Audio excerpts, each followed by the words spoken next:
Yawwa sunana Dadi Hikima Inkiya Abala Ojo.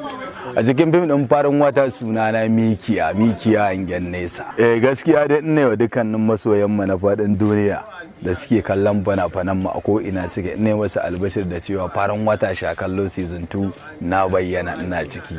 Saboda haka da yaddar mai duka si subscribing akan channel din da ake haskawa, ranar da za a fara haskawa kowa zai sani, lalle su kalle shi saboda an fafata, an yi abubuwa da yawa.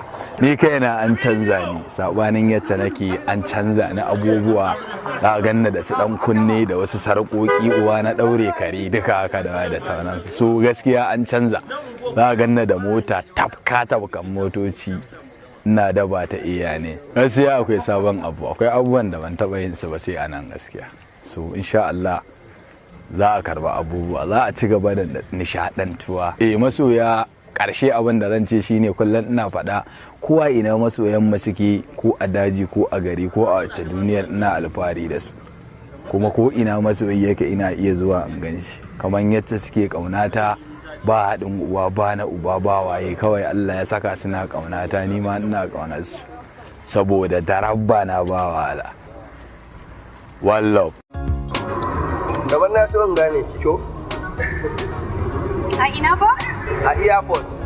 Za ni Dubai. Kamar na taba daukan miki jaka. Exactly. Yes. Sorry. Lokacin da ka taho na ga face naka kamar na